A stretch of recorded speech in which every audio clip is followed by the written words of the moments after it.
Okay, so the Russian-Ukraine war has been now ongoing for more than 20 days. Despite being criticized and having sanctions imposed by many countries, Russia continues its invasion on Ukraine. What are the impacts of a prolonged war to the global economy? Particularly on countries such as US, Europe, and Asia? Things is that the underlying economy is strong. The balance sheet, both of the consumer front and the corporate front, are very strong. I think just on the consumer front, I think we have a huge excess savings in the system. I think we're talking about 2.7 trillion excess savings in the economy, which is at the peak compared to 2 years ago. David, they cannot still hear you.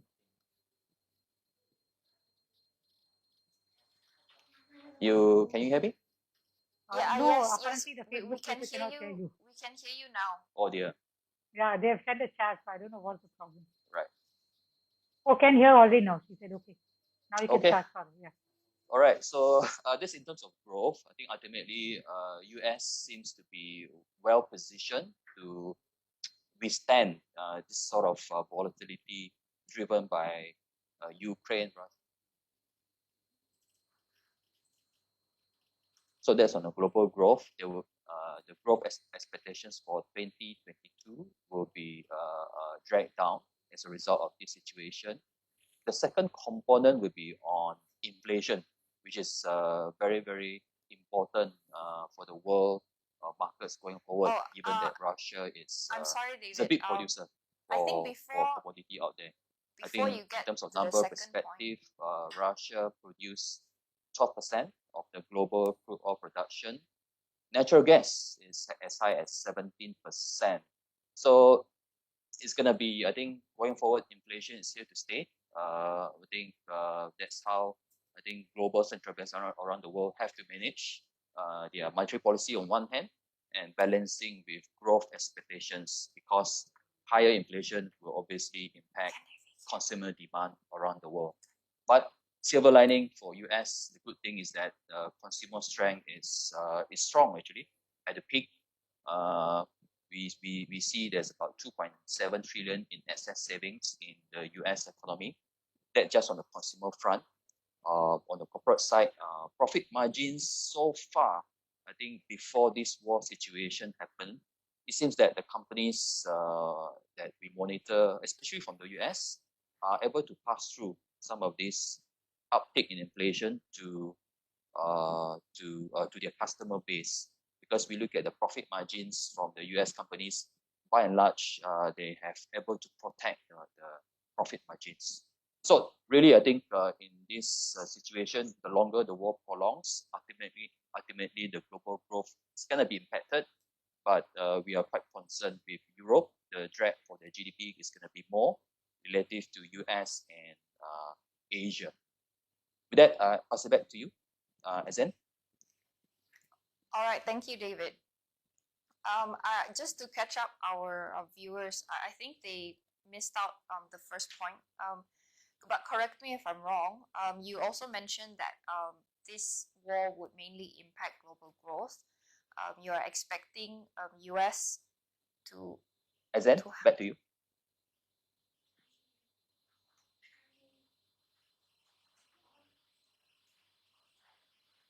David, can you hear me?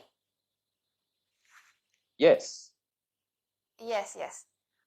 Okay. So just to catch up our viewers on your first point, I think you mentioned that this war would affect Europe up to 1% of the GDP, correct? Yes. Yes. So you are also in the opinion that the Eurozone will be most impacted by this. Yes, I think given that they trade a lot with Russia, right? In fact, the top trade partners for Russia, number one in the list would be Netherlands, followed by Germany. And actually, I forgot the top one is actually China, but that's ex-Europe. But in Europe itself, I think the top trading nations are Netherlands, Germany, the likes of these two. Yeah, so yeah, I think naturally Europe will be impacted more in this kind of uncertainty driven by this geopolitics. Thank you. Mr. Pua, would you like to give your comments? Okay, maybe just add on a few points. Agree with what David has mentioned. But I think one thing is that, frankly speaking, now is still anybody's guess in how the war will end, whether is it prolonged or is what we have been hearing over the last few days that the ceasefire seems to be a more likely scenario at this moment. But again, things can change very fast. So if we look at these two scenarios, one is, let's say we assume that there's a ceasefire probably by end of the month or even in the early April, then the situation will be more on how long the West will continue to sanction on Russia. Although, again, like what David has mentioned, in terms of trade, in terms of GDP, Russia is not that significant. I mean, it's only number 11, ranked number 11 in the world GDP. But the whole issue of this sanction will always create some speculation. I would like to use the word speculation because it is a little bit of chicken and egg issue on the commodities prices. If there's some speculation that Russia continue to sanction and Russia to be sanctioned and Russia continue to act tough, where some of the commodity supply may be under constraint, then inflationary pressure, especially I'm more concerned on more of the base metal and agriculture rather than on the energy side.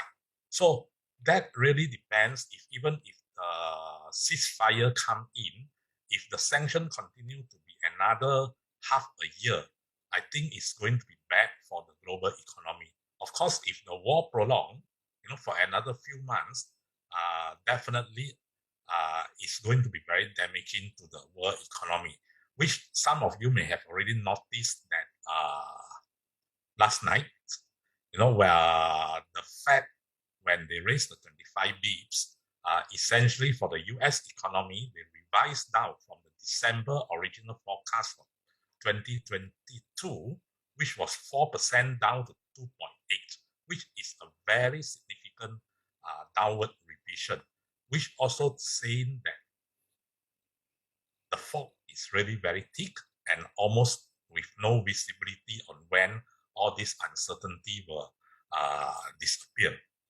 So in terms of that, again, if we ignoring the, let's say, the Ukraine-Russia geopolitical factor on the oil, on the crude oil, we did a rough estimate. If the crude oil stabilized at around 90 to 100 US dollar per barrel, then essentially it will bring the world economy down from the original IMF forecast of 4.1% down to about 3.8%.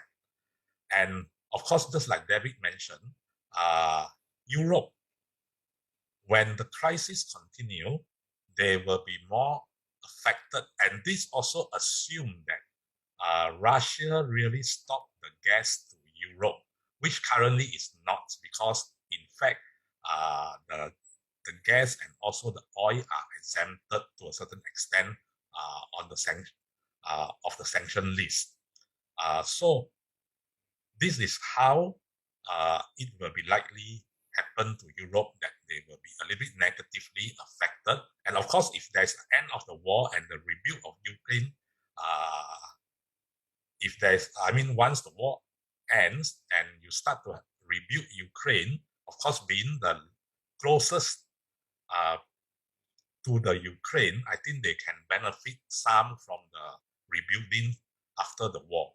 But anyway, what I'm worried is really like what David has mentioned also, is the inflationary pressure on the whole world. It's not only just a US issue, it's not only Europe issue, it's also Asia issue, because most of the Asian countries, unfortunately, except a few like Malaysia, Indonesia, which does not need to rely on so much on the oil, and also partially we have our agricultural products, not all, but like palm oil, able to offset part of the inflationary pressure.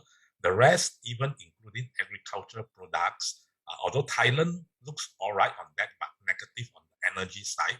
But generally, I mean, the Asian country will not be isolated from the rise in the commodity prices.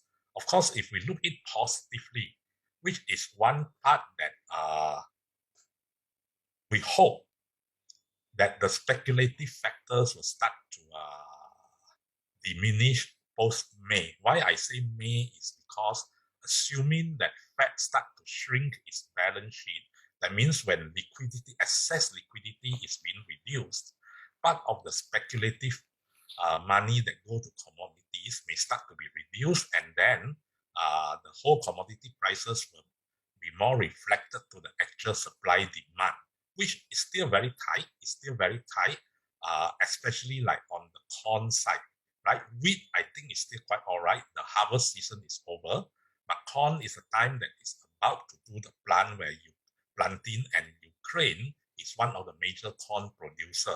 So this will affect the corn price, which means that it also indirectly affect the animal feed, ultimately affect all the meat prices as well. So all in all, unless the situation in US, in Ukraine can be resolved fast, otherwise this year is going to be very challenging, and most of the countries will have to strike a balance between how to maintain economic growth while trying to sustain inflationary pressure, and at the same time offset part of the interest rate spread between the US and other countries as well. Back to you, Ajin. Thank you, Mr. Phua. Thank you, Mr. David. So to summarize for our viewers, basically, Mr. David mentioned about US having a good consumer strength with 2.7 trillion in savings, which means, US is probably not as badly affected as Eurozone or any other country for that matter. And Eurozone will probably be the country that is affected the worst. This includes if Russia does decide to stop supplying gas to Europe, which, as Mr. Paul mentioned, he doesn't think that this will happen because it's it's considered as a necessity. Other than that, our world economy is expected to decrease from 4.1% to 3.8%. And worldwide, Asia not excluded, will experience an inflationary pressure. And there's also a chain reaction effect from this war, where Ukraine being the biggest supplier of corn will affect animal feed, and also meat prices. So moving on to our next question. This question is directed to Ms. Rachana and Mr. David. Russia, being one of the major exporters of oil and gas, has caused a supply side deficit, spiking oil prices to 139 USD per barrel since the outbreak of the war. Do you foresee oil prices to break its historical high if the war is prolonged? Maybe Ms. Rachana, you can address this first. Hi, thank you, Phillip.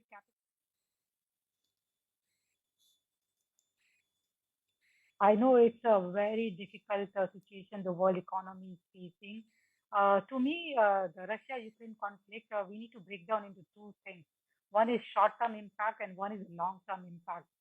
Generally, actually, any war in terms of investment, short-term it becomes negative, but long-term it is very, very positive, because what happens is central banks around the world, they cut rates and all, and then actually they pump price the economy after war.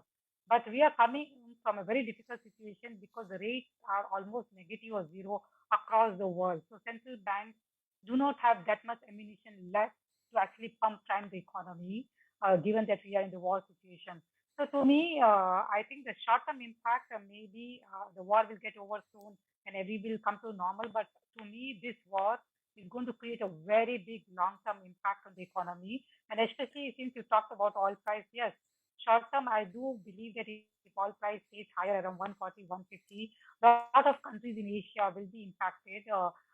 The most important countries, I believe, is India, Thailand, Philippines, and Korea, and to some extent even China, because we import a lot of oil. Actually, it will create a serious inflationary pressure in these countries.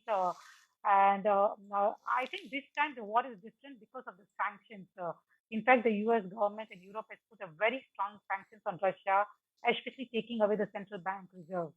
So going forward, if you ask me the long-term impact, a lot of economies will actually, though we are globalized, everybody will try to source their own oil, try to source their own natural gas, like what Europe is doing. They want to invest huge amount in their own renewables and natural gas. So if you ask me 10 years, my view, I think we'll live in an inflationary world because everybody wants to be self-sufficient. So you'll have huge fiscal deficit across developed markets because they want to actually build their own natural gas reserves and all. The labor cost will it will become very expensive. So it will become like East versus West, where West, the inflation will be a prolonged problem. Whereas in the East, I do believe that actually they will try to trade in each other's currencies and hopefully long term, I think the reliance on dollar will come down. But definitely, to me, I think we need to break down in short term and long term impact. And I'm more worried about the long term impact of this Russia Ukraine war, where I think inflation will be a permanent problem in the West, given that they want to actually stop relying on each other. So I think that is a key question one has to ask. And I do believe that actually war should get over and there should be peace. But I'm really worried about long-term implications of this war. Over back to you, David. Yeah, I think Ms. Rachana put out a good point. I think the cost as a result of the higher oil price will cause inflation to stay high for some time right now. I think the other key area is that higher oil price should incentivize some of these oil companies to produce more. So hopefully, with supply coming back into the market, net, I think the oil price should be manageable. But really, I think if the longer this war prolongs, oil price will remain high for a while going forward. The other thing is from renewable perspective. I think the silver lining from a higher oil price will actually force the governments around the world to prioritize again the less reliance on fossil fuels, moving to other alternative energy production such as wind, solar, hydro, for example. So hopefully, I think today, compared to the past, I think we have more alternative for energy usage right now.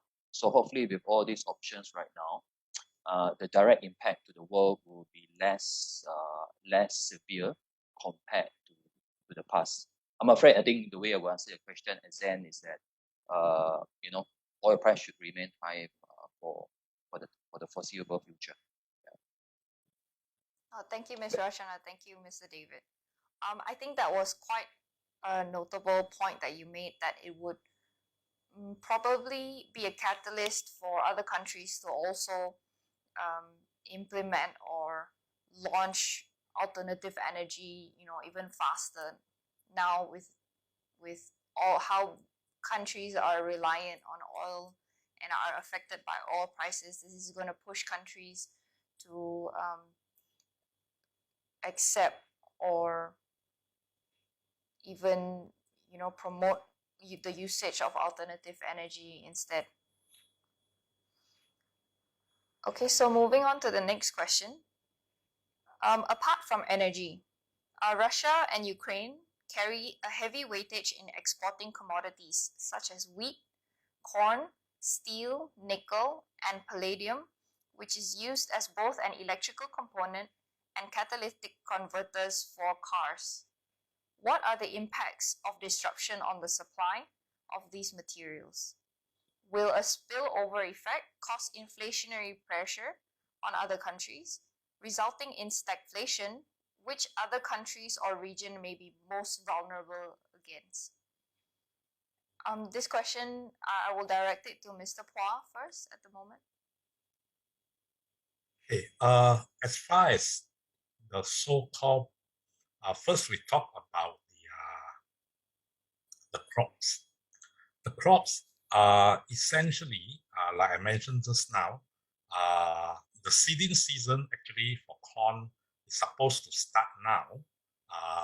If you notice that actually it was very rare for the Ukraine President Zelensky to actually openly requesting farmers to go back to the ground and start seeding on the corn.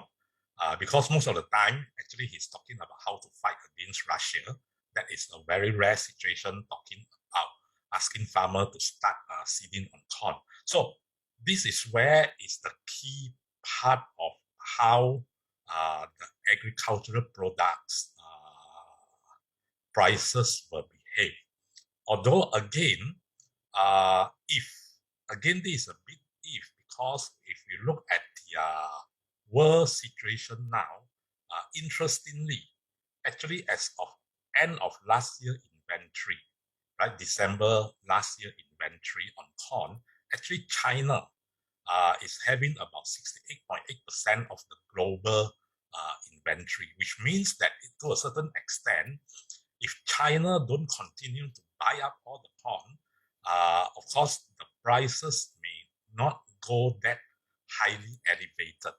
And similarly on wheat as well, again, China actually last year inventory accounted for 50.7% of the world inventory. So again, these two factors, if you take into it, so long as China don't go into a shopping spree, then it may give some relief on the agricultural products. But again, for agricultural products, another big question mark, which is totally unknown, is the global abnormal weather, right? Which we know is very well is caused by the global warming.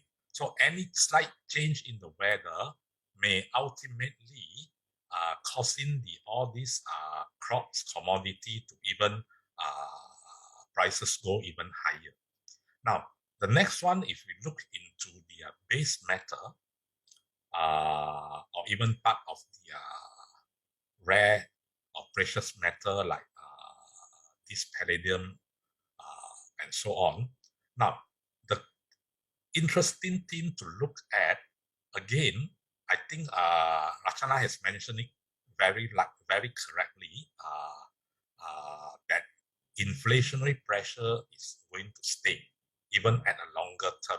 One of the major reasons is like what David has mentioned. Yes, the world may start to look into renewable energy, but to shift now to renewable energy, because not all countries are already having a significant portion of their electricity being generated by renewable energy. And of course, people now start talking about maybe EV is cheaper because petrol price is high. Now, the big question is that to actually shifting into this renewable energy or even EV, you need actually at the early stage, at the transition stage, right? Which definitely will be at least 5 years or more. Actually, you need a lot of energy. And this energy at this moment has to come from essentially is oil and natural gas. So what it means is that the oil supply demand will continue to remain tight, even people start switching over to renewable energy. Then another interesting part if you look at is like, let's say example, copper. Copper, of course, I mean, Russia is not a big producer, but just example of copper. First is that a wind turbine, right, for renewable energy requires more than 50% of a conventional gas-fired turbine generator. So the demand will be strong. Then when we talk about EV, nickel is one of the important product, rather to say component, that will be used in the lithium battery, right? Lithium nickel battery.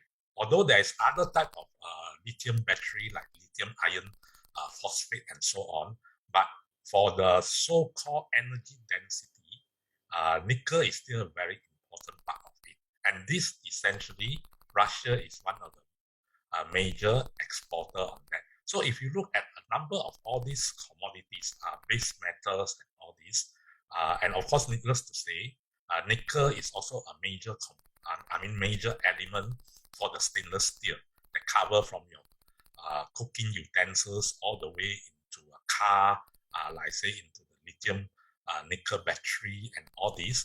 And with currently, of course, there is some because of the short squeeze and speculative factors in the LME nickel, which is go haywire now. But let's say even it stabilized, it probably will be still 20-30% higher than it was before, which is going to create inflationary pressure to the world as well, especially assuming that even Russia can resume exporting the nickel. So all this actually, just like what Rachana has mentioned, essentially inflation from the commodity prices will continue to be there, and we can't be that optimistic. Over to say that inflation can ease off within a year or two. Okay, back to you. No, it's okay. I think Paul has mentioned a lot on the impact from this war, Ukraine and Russia, right, to semiconductor, auto, food, and fertilizer. Perhaps I just add on auto and semiconductor front. I think not sure if our clients can relay this to Malaysia. I think one thing for sure, if you are ordering cars especially from Germany, you gotta wait longer, from Porsche to BMW to Mercedes, because this war in Ukraine, I think it actually created a part shortage. I think I heard some of the automakers have shut down their key European plants. So I think obviously if you have ordered your car earlier of the year, I think your sales guy have probably called you that you gotta wait until end of the year. But I think really in terms of the thing that we are worried is the neon gas. Ukraine produce about 70% of the world neon gas.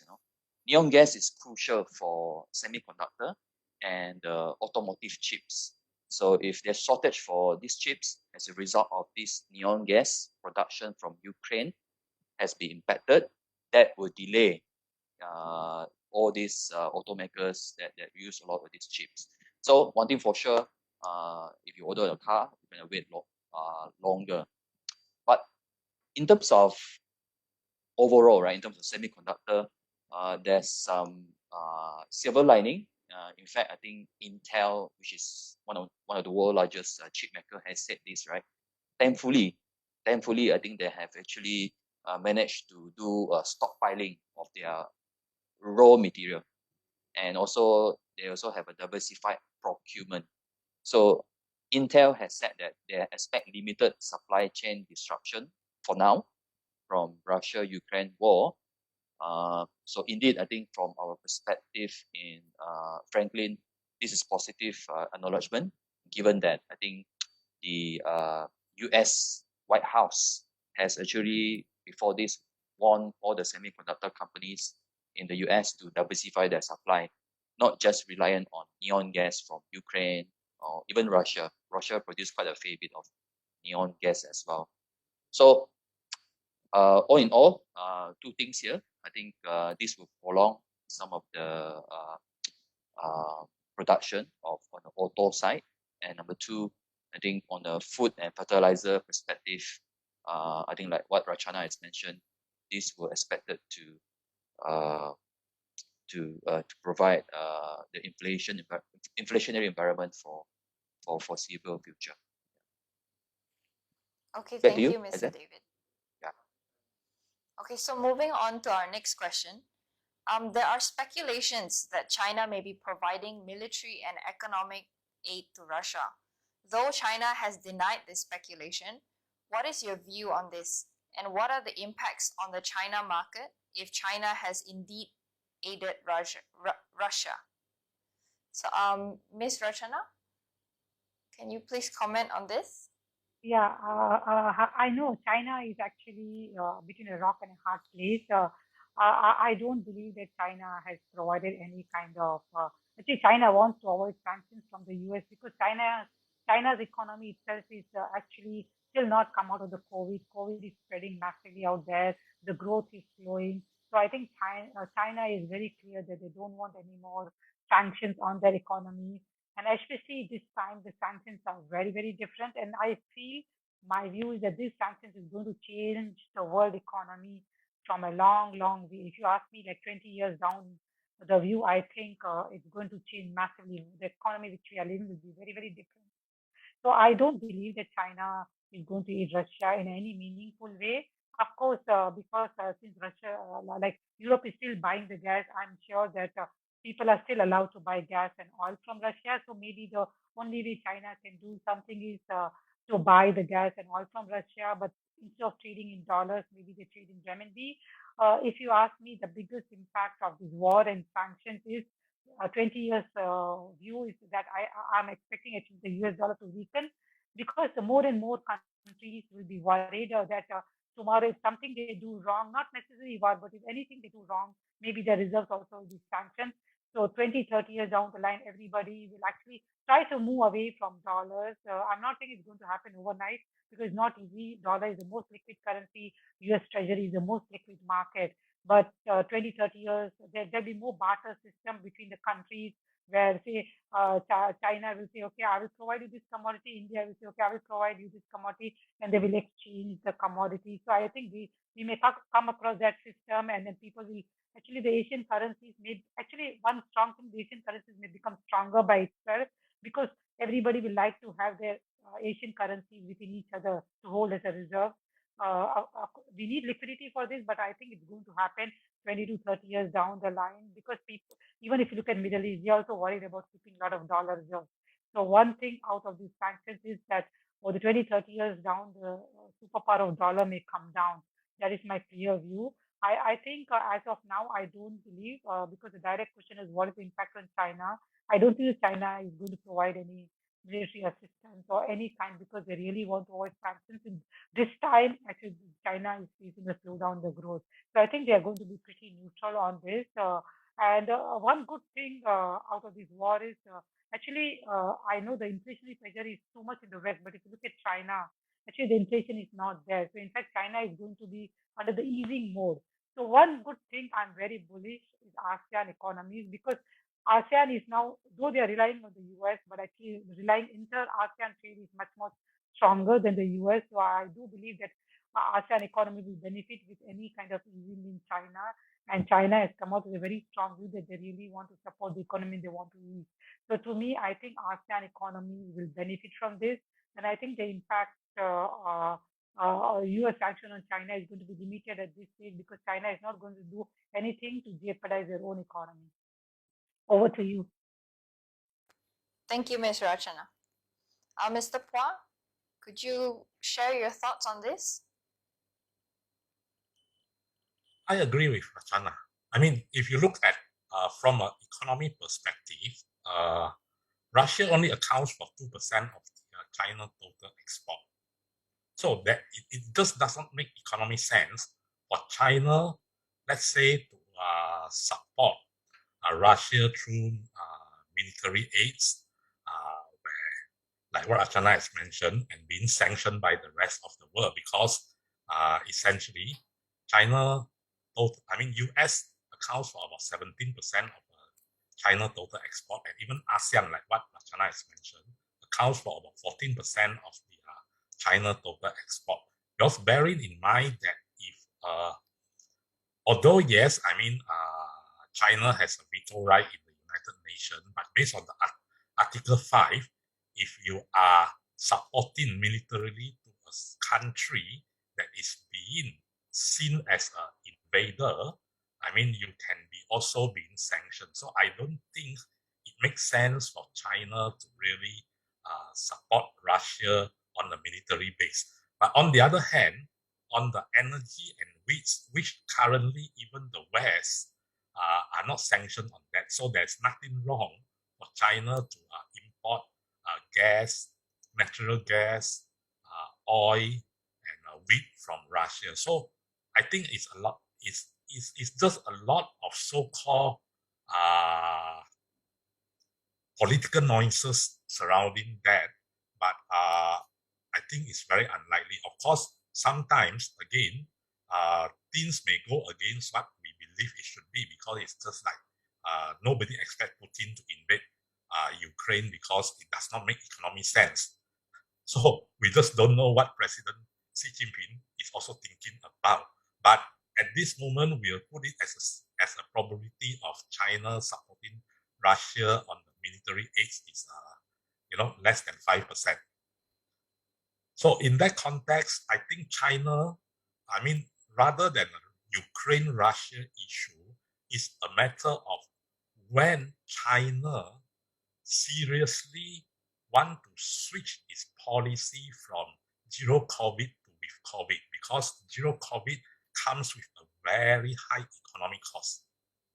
So just like Rachana mentioned, they already started to do easing and all this, and then the next stage is really they have to somewhere, hopefully within next 1-2 months, that they can go away from zero COVID policy to with COVID. Then China economy beside US will be another country you will see a better growth under the current situation. Back to you, Azin. Thank you, Mr. Phua. Rashana, earlier you mentioned that, probably not now or next month or the next few years, but many, many years down the line, people will start moving away from the dollar. What would be a replacement for that, in your opinion? Okay, I think there is no single currency. Yes, renminbi, there is about 2 to 3% of trade being done using the renminbi. I do believe the renminbi can become one of the trading currency, but I think people still have a lot of reservations on renminbi. So if you ask me, metals like gold will become a very important. Nowadays, we also have carbon trading. So I think there'll be more of those kind of gold will become important to some extent. I think even intra-ASEAN currencies will become important, whether it's renminbi, whether it's Indian rupee. I think idea they will all become, but I do believe that something like carbon trading, energy trading, metals trading, so that they will look that as a currency and say, okay, you give me this much of carbon, you give me this much of renewables. So I think it is not a one currency per se, but it will be more barter trading, like between exchange between the currencies will happen. But yes, renminbi can take a share, Swiss franc and gold. I think these three will become important, and to some extent, I do believe that crypto also will become important, because each of the central banks will also have their own digital currency. I think this is where the introduction of digital currencies will start, and I think digital currencies will become also a very, very important thing, because for digital currencies you may not go through SWIFT. So I think each other's digital currencies also will become very important, if you ask me, 20 years down the road. Yes. Thanks, Ms. Rachana. The next question is directed to Ms. Rachana and Mr. Phua. What are the impacts on the Malaysian market? Ms. Rachana, maybe you'd like to go first? Okay. In fact, given the higher commodity prices, Mr. Phua already mentioned, I think in his first speech, that Malaysia should benefit because we are exporter of palm oil. We also are exporter of oil. So actually, Malaysia, if you ask me personally, in all this kind of commodity, Malaysia will benefit the most. And if you look at ringgit, is one currency which is very, very cheap, even on a real effective exchange rate. So to me, I think Malaysia should benefit from a long-term perspective, given that my view is that higher inflation is going to be here for the next decade. And also, I do believe the commodity prices will remain higher until every country moves away from oil to renewables, which the capacity build up may take 10, 15 years. So I do believe that Malaysian economy should benefit from this.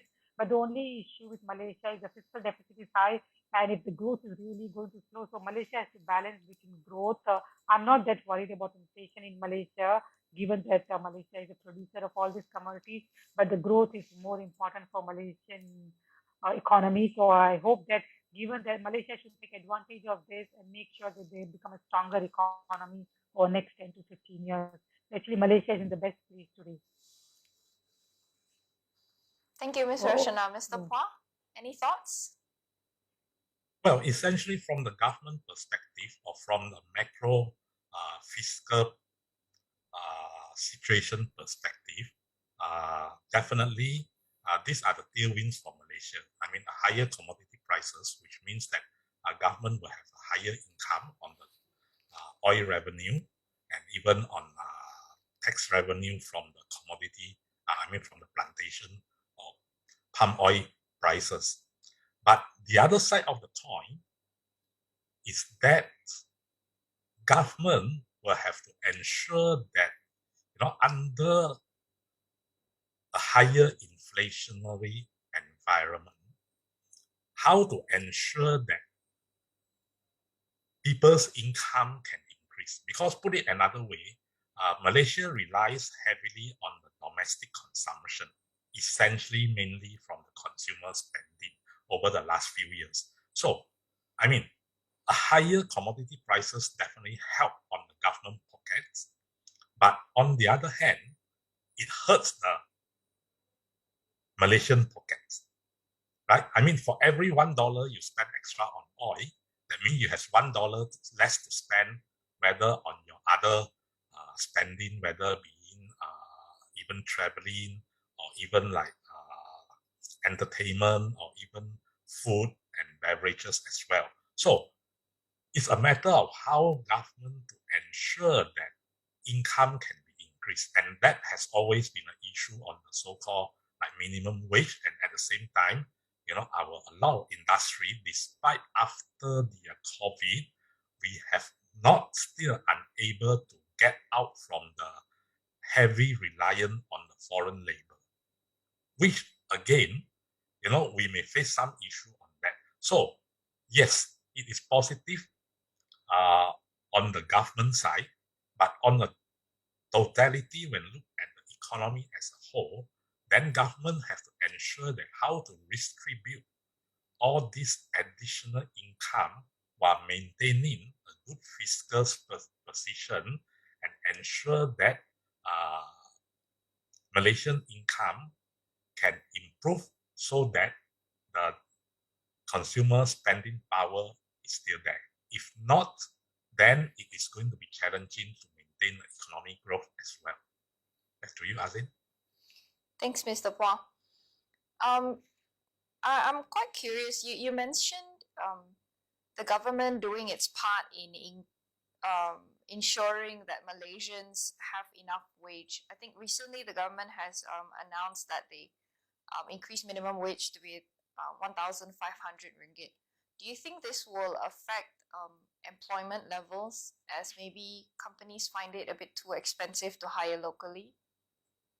That is exactly of Malaysia government together with the private sector, how to strike a balance on this. And in fact, even the minimum wage of 1,005 is before we talk about all this Ukraine-Russian crisis where inflationary pressure is getting higher. So at the end of the day, both sides have to find a solution. If not, which is something I don't want to see, if not, Malaysia is the next country, probably what we call it Japanization. You end up in like Japan, where you don't see economic growth for a long period of time because income has not increased. I see. Thank you, Mr. Phua. So for our final question, this is directed to all of our panelists today. One of the top officials from Ukraine said that negotiations with Russia had become more constructive, although there is certainly room for compromise. If the war ended with compromises from both sides, which region or country can expect to benefit first from this, or is the quickest to rebound?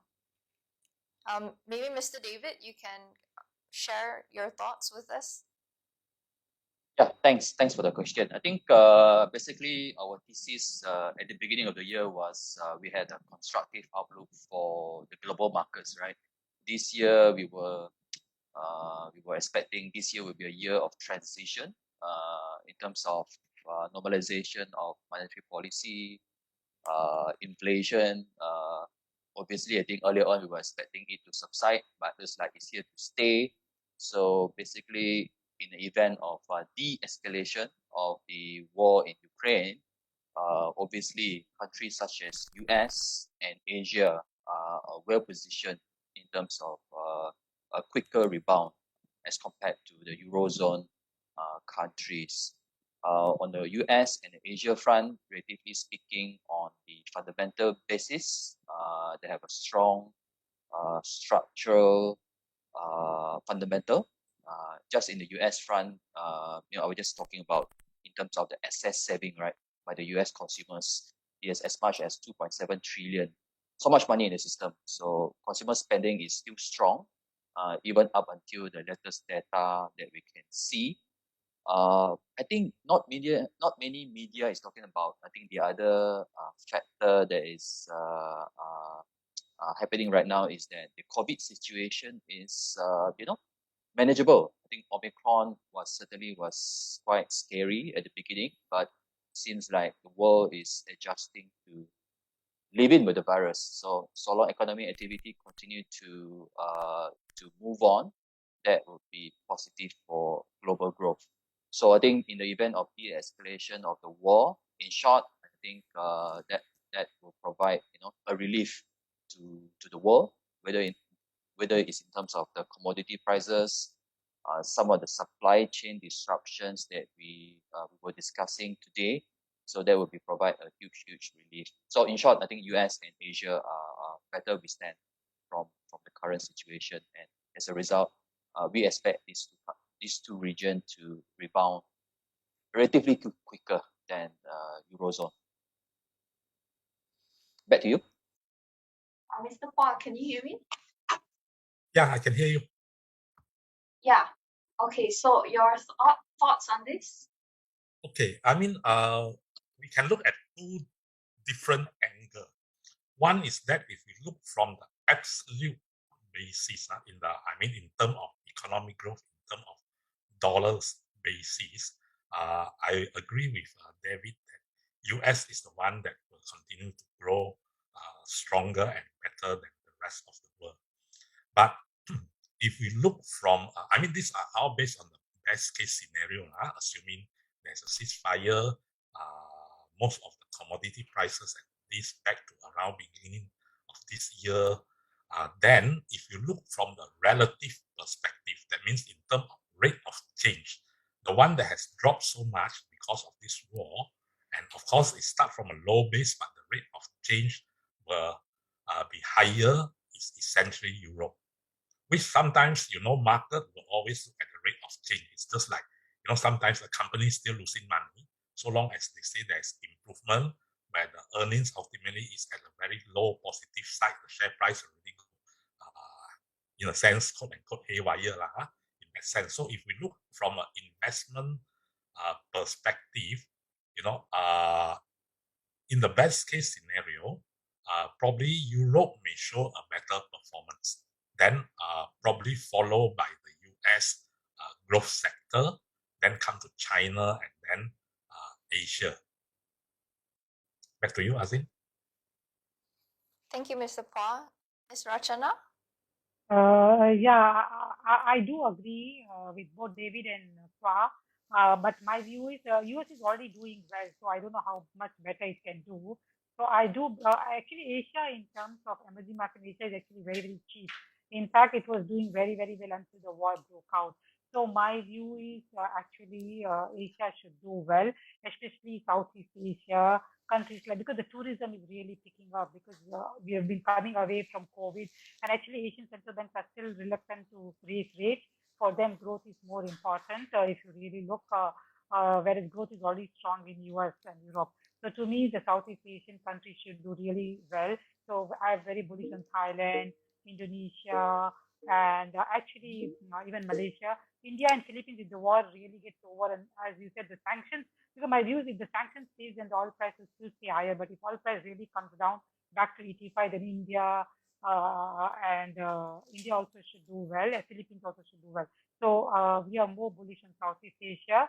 And I think Europe should also be a big beneficiary, given that it has impacted a lot during this war. US, I think, will continue to do well, but I think Asia, you may see a quick rebound in Asia, especially given that China has come out very clearly and said that they really want to support the economy. So I think Asia is too much dependent on China rather than US. I think Asia should outperform if the war tomorrow gets over. Okay, thank you, Ms. Rachana. We have a few questions from the floor. I think Ms. Rachana is very positive on China and Southeast Asia. So I'll direct this question to Mr. Zhang. Mr. David, sorry. What is your view on China and Asia Pacific? Yeah, we like this space, China A and Asia Pacific. I think when we look at some of the companies or sector that we like on the China A, especially on the domestic front, they have very strong growth. Especially on the domestic front, they are actually exposed to strong domestic consumption in China. So we are stock picker. So like what we're trying to see or dissect from the China A market is that strong consumption and upgrade in from middle class to some of the upper middle class in China. So we think these few sectors are well positioned in China, and also that same thing goes for Asia Pacific. Thank you, Mr. David. Our second question from the floor is, since Russia's invasion of Ukraine has increased market volatility across asset classes, how would the investors position their current investment portfolio? Should the investors cut loss and hold cash? I think I'll direct this question to Mr. Phua. Well, I think the first part is that first is even before all this happened, investor must know why and what are they investing for, because that's the key. Right? You can't go in the car driving directionless. You must know where you are heading to. And on and off on the road, you will see some bumpy road or even caught in the traffic jam. So just stay calm to a certain extent. Of course, again, like I say, it really depends on your investment objective and your investment time horizon.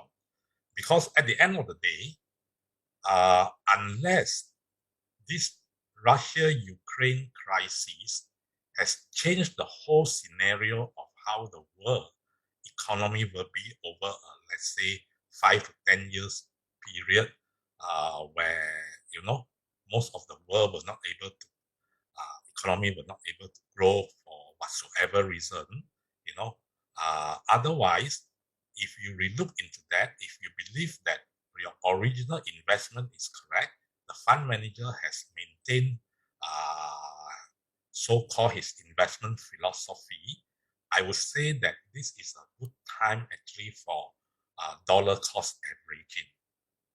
And of course, again, like I say, it really depends on your investment horizon. Of course, for those who want to believe in the doomsday, end of the world and all this, then maybe you just hold cash and go will do. But if not, I think it's a time that you should do dollar cost averaging if you really know what you are investing for. That is the key part. Excellent advice, Mr. Phua. Thank you so much. Okay, so we have another question from the floor. Will commodity-related equities still benefit in terms of long-term trends and hedge against inflation?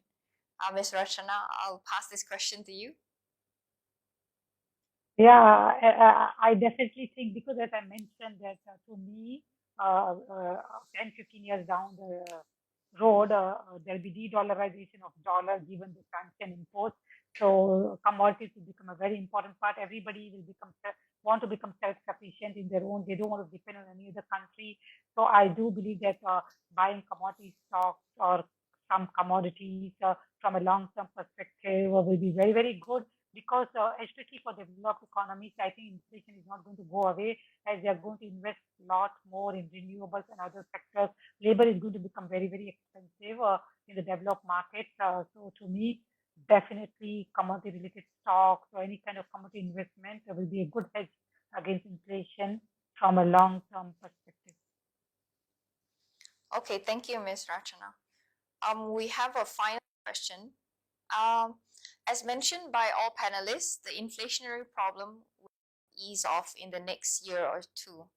Will the Fed be able to effectively control the national inflation, or will there be an overly aggressive hike in interest rates causing a major stock market correction by the second half of 2022?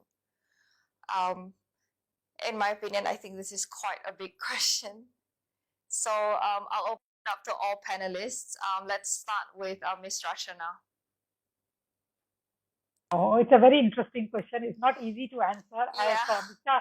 Papa had said before, it all depends on the war, how long the war will stay, how long the sanctions will stay. So you have to have the probability. But if we believe that war will get over by May, and I think we have also midterm election in the US, and gas and oil price is very, very important for the US. So US is actually trying to negotiate with Iran and actually even Middle East because before midterm election, they need the oil price and the gas price to come down. So to me, I think that if war gets over by May, and I think Powell and the Fed has realized that they will actually forego growth for short term, but they really need to control the inflation as they were behind the curve. Market is already pricing in every month hike, so market is pricing in almost 8 hikes. So I think you will see the impact of inflation coming down only at the end of the year. So I don't foresee a big inflation issue. I do believe that Fed may have to hike a 50 basis point one time, sometime in the middle, if war doesn't get over. But generally, I think as now Fed has realized it, and they're also going to tighten the balance sheet. Already the financial conditions are tightening if you really look at it. From May, it is going to tighten more. So I don't believe that it will become a big issue going forward, at least for the second half of 2022. Yeah, that is my view. Unless the war gets prolonged third and fourth quarter, then yeah, of course they may need to hike faster, but that will create a slowdown in the growth. Today, if you look at the curve, though the 210s and the 230s are flat, but actually they're still not inverted. So market is still not pricing in a recession in the US because now people believe that at least Fed is doing its job. So to me, I think I'm not of the opinion that there'll be a big crash unless the war prolongs till third and fourth quarter. Thank you, Ms. Rachana.